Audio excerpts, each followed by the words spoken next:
Bonjour tout le monde, Nicolas pour De Gaspé et aujourd'hui on vous présente le lit Roll. Il a été dessiné avec une inspiration très mobilier moderne, mid-century, mobilier scandinave du milieu du siècle. Ce qui le caractérise en fait, c'est ses pattes en angle aux quatre coins, le fait que toutes ses arêtes soient arrondies comme les coins de la tête ici, que la tête aussi est un petit peu en angle avec un angle de 5 degrés en fait pour rendre ça confortable quand vous appuyez vos oreillers dessus. Sous les yeux ici, dans le fond, on a le Queen size, le format Queen en chêne blanc, mais il est aussi disponible en format double ou en format King. Puis comme tous les autres meubles de Gaspé, c'est possible de l'avoir en chêne massif comme ici, ce qu'on a sous les yeux, mais aussi en noyer massif ou en merisier massif.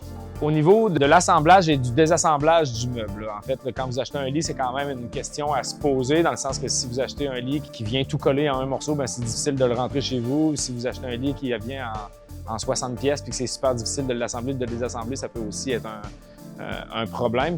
Mais celui-là, c'est assez simple en fait. Premièrement, ça aurait été possible de l'avoir sans la tête. Vous auriez pu acheter le lit Roll sans la tête, comme vous pouvez l'acheter directement avec la tête. Puis, pour enlever la tête, c'est simplement, on vous montrait des images, mais deux comme braquettes d'acier de 1/4 d'épais. C'est de la Gauss Quincaillerie qu'on a développée à l'interne, qui est heavy duty. C'est un peu overkill, si on peut se permettre, comme quincaillerie, mais bon, ça ne bougera pas de là. Donc, c'est deux plaques d'acier qui viennent prendre la tête et le pied du lit en sandwich. Donc, c'est tout simplement, la tête est déposée là et vissée comme ça. Puis au niveau du désassemblage du reste du lit, dans le fond, le lit, en gros, le lit est fabriqué, si on oublie les pattes, il est fabriqué en 4 morceaux. Fait que dans le fond, la tête du lit ici, le pied du lit et les deux côtés. Puis ça, ces 4 morceaux-là viennent s'assembler ensemble avec un système de quincaillerie Festo qui se désassemble avec une clé Allen, tout simplement. On va pouvoir vous montrer des images. Au niveau du sommier, en fait, quand on a commencé à faire des lits, il y a de ça quand même quelques années, on offrait l'option aux clients d'avoir un sommier plateforme ou un sommier à latte. Mais on se rendait compte qu'il n'y avait comme aucun des deux qui était parfait, en fait, parce que le sommier plateforme, il ne permettait pas l'aération. Puis le sommier à latte, ce qu'on se faisait dire, c'est souvent même des compagnies de matelas qui nous avaient appelés, qui disaient que pour eux autres, c'était impossible de garantir, d'offrir la garantie sur les matelas à cause qu'il y avait trop d'espacement entre les lattes. Donc, des fois, au fil des années, le matelas pouvait avoir tendance à prendre la forme entre les lattes. Fait qu'on a décidé d'arrêter d'offrir cette option-là puis de développer un sommier un peu hybride, en fait.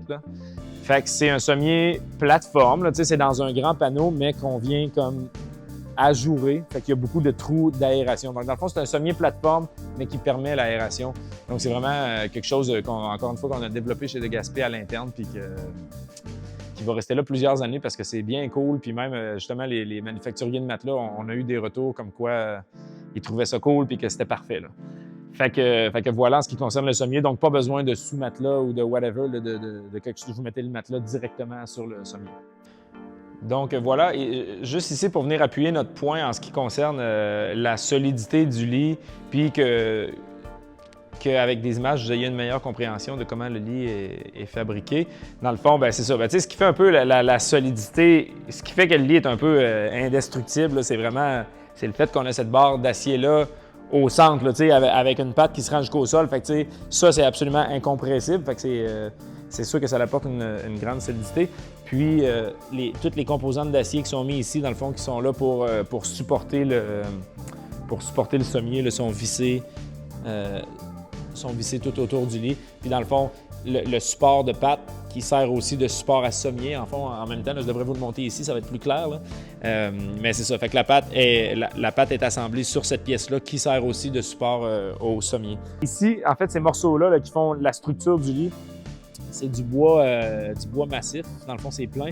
C'est 1 pouce 3/4 net. Fait que c'est vraiment comme des planches de bois qui sont lourdes, qui sont solides, qui bougeront pas. Ça va rester droit, ça va rester solide. C'est impossible que ça craque. C'est vraiment 1 pouce 3/4 de bois plein. Fait que au niveau de la solidité, vous n'avez pas à vous en faire. Puis du support de poids, des fois, les gens nous demandent combien est-ce que votre lit supporte. Je vous avoue qu'on n'a pas fait de test avec des grosses machines qui viennent mettre 1000 livres ou 1200 livres. Mais c'est sûr que le lit il supporte 600 livres aisément. Au niveau des produits complémentaires, ici, on présente le lit avec des tables de chevet Kane, puis on trouve que ça fait du sens parce que, bon, je vous parlais des arêtes qui sont toutes arrondies ici. Il n'y a vraiment aucune arête sharp. C'est la même chose sur la table de chevet Kane, qui a été arrondi partout. Donc, on trouve que ça fait bien du sens de les présenter ensemble, mais on aurait aussi pu les présenter avec des tables de chevet Wallace ou Cassel. Là, honnêtement, c'est un peu versatile. Là. On aurait pu la présenter un peu avec n'importe quelle table de chevet, puis ça aurait été cohérent. Au niveau du design aussi, c'est ça, tu sais, les inspirations mid-century et scandinaves, c'est que c'est le seul matériel visible dans le design, c'est le bois, dans le fond. Là. Fait qu'il y a aucun... Il y a d'autres composantes qui sont pas faites en bois. Là. Par exemple, les braquettes pour la tête de lit sont faites en acier. Les ferranges sur lesquelles le sommier est supporté, c'est aussi de l'acier par deux côtés. Donc, il y a des composantes d'acier à l'intérieur, mais le seul matériel visible, là, quand vous regardez le lit une fois qu'il est fait, c'est vraiment le bois. C'est doux, c'est agréable. C'est un modèle qu'on aime bien, là, dans le fond. Là. Le Roll, ça fait longtemps qu'on l'a, puis ça reste toujours un des gros vendeurs. Lui et le Lee Hansen, c'est toujours nos deux plus gros vendeurs. Fait que, avec le Baxter aussi, là, le lit à tiroir, bon, qui est une autre catégorie. Mais voilà. Fait que si jamais vous avez besoin de plus d'informations, il y a quelque chose qu'on a oublié de dire ou qu'on n'a pas été assez clair parce qu'on parle trop vite, bien, vous pouvez nous rejoindre par téléphone, par courriel ou vous pouvez passer nous voir à la salle de montre. Ça va nous faire plaisir. On a ce modèle-ci, en fait, là, en démonstration à la salle de montre, fait qu'on de vous donner plus de précision ou d'aller de façon plus approfondie. Donc voilà, on vous remercie.